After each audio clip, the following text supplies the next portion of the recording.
sesuai dengan keterangan saudara saksi tadi, saya keberatan kalau pemeriksaan terhadap saudara Subhan yang menjadi saksi terhadap kasus saya ini dilakukan tanpa didampingi pengacara dan dilakukan di malam hari, dan itu juga di hari libur. Jadi saya ingin mengajukan satu pertanyaan saja. Ada maksud apa? Yaitu saudara saksi memanggil Subhan untuk diperiksa pada hari libur tanpa didampingi pengacara sampai tengah malam.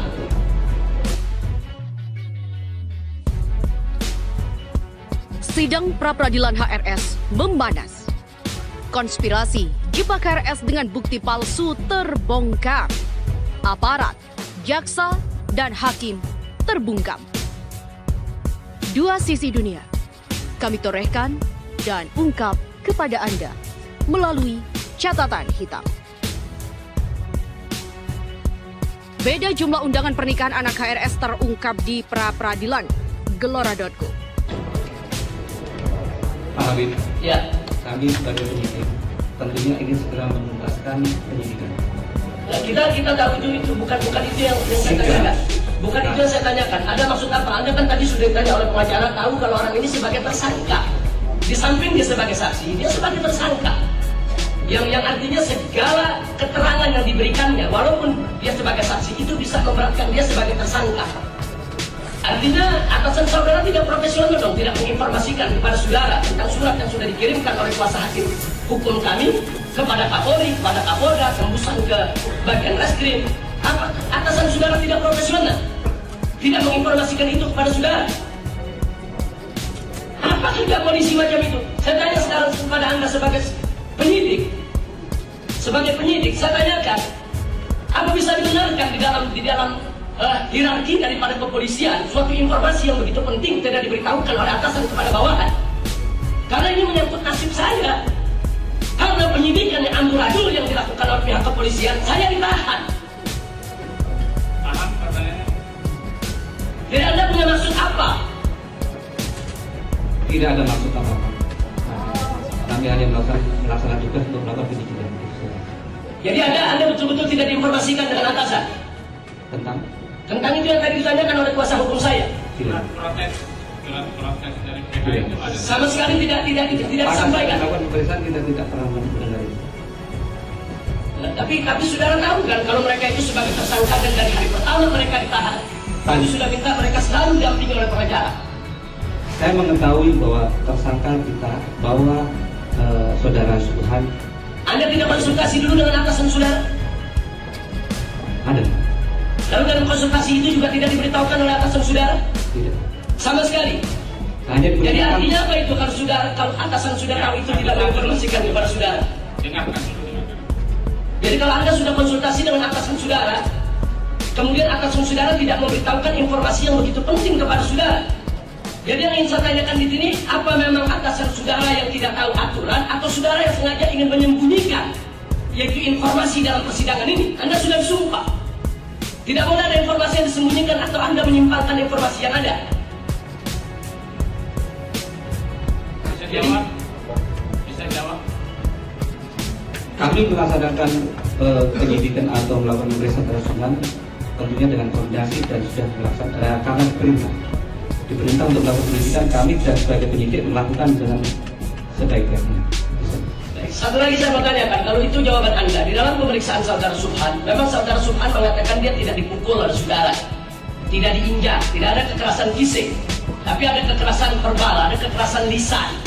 Nah, di mana di antara saudara bertiga yang menyidik Subhan, itu ada mengancam, akan memukul, dan seterusnya. Bahkan ada satu informasi yang ingin saya tanyakan kepada penyidik. Pada saat saudara memeriksa saudara Subhan, yang ingin saya tanyakan, apa ada kata-kata yang saudara ungkapkan? Kalau Anda tidak jujur, Anda akan kami tahan, Anda akan kami pukul, Anda akan kami itu juga kekerasan itu, bukan hanya kekerasan fisik tapi kekerasan verbal yang membuat psikis kejiwaan seseorang itu terganggu di dalam memberikan jawaban. Ya, bisa jawab? Apa itu Anda atau kawan Anda melakukan itu? Untuk diri saya sendiri tidak ada. Kawan Anda yang buat? Saya tidak mendengar. Anda tidak mendengar, padahal Anda ada bertiga saat itu di situ. Siapa namanya?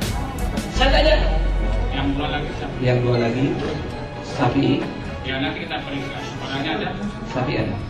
Ya, jadi saya mau tanya lagi, Anda punya pendengaran normal ya?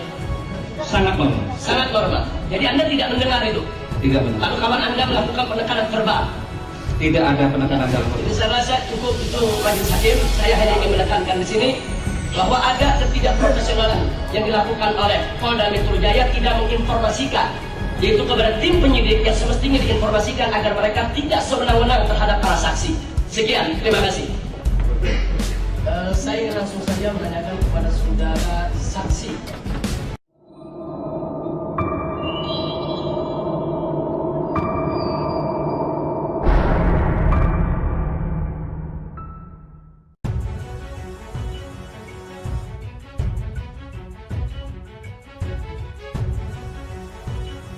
Perbedaan jumlah undangan pernikahan Putri Habib Rizik Syihab di Petamburan, Jakarta Pusat terungkap di sidang pra-peradilan. Pihak Habib Rizik mengklaim hanya 17 undangan yang terkirim.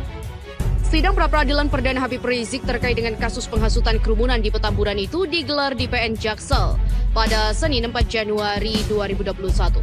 Kuasa hukum Habib Rizik menyebut undangan dibuat terbatas.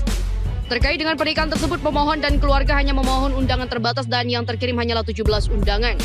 Sebelum itu, pihak Habib Rizik juga sempat menyampaikan beragam pernyataan mengenai acara pernikahan yang berbarengan dengan kegiatan Maulid Nabi SAW itu. Dan berikut di antaranya. Pihak Habib Rizik janji terapkan protokol kesehatan.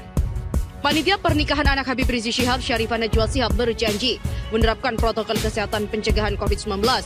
Mereka juga sudah menghimbau tamu untuk menjaga jarak saat hadir di acara tersebut. Saat ini juga pihaknya sebagai panitia ingin secara maksimal menjalankan protokol kesehatan, diantaranya mesti mencuci tangan dengan hand sanitizer. Dan ini juga dari kelurahan telah disediakan toren-toren untuk cuci tangan, kemudian juga jangan berjabat tangan dan menjaga jarak.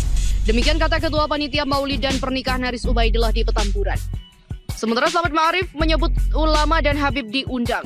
Ketua Umum PA 212 Slamet Ma'arif mengungkapkan para ulama dan Habib diundang dalam acara pernikahan Putri Rizik Syihab. Sementara acara Maulid, Slamet mengatakan panitia tidak memberikan undangan khusus kepada tokoh-tokoh nasional mengingat acara terbuka untuk umum. Kuasa hukum Habib Rizik mengklaim undangan hanyalah 30 orang.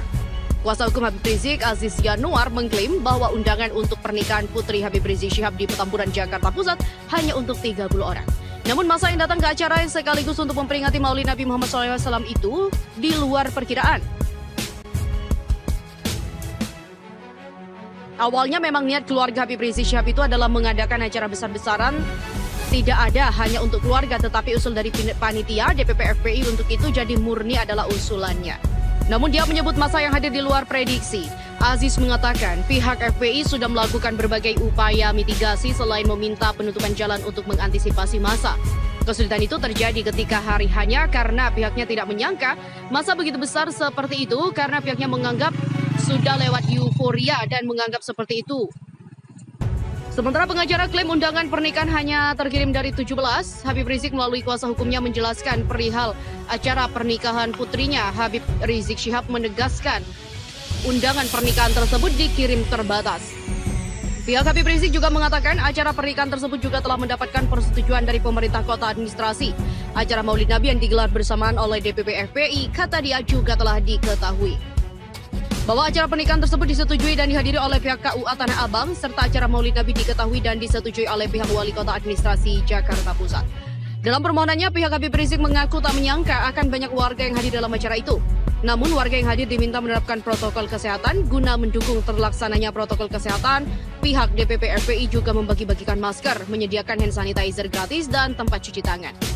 Dalam protokol peradilan ini, ada 3 termohon, penyidik Polda Metro Jaya, Ceki Kepala Subdit Kamnek di Treskrimum Polda Metro Jaya, Ceki Direktur Direktorat Reserse Kriminal Umum Polda Metro Jaya sebagai termohon 1, Kapolda Metro Jaya sebagai termohon 2, dan Kapolri sebagai termohon 3.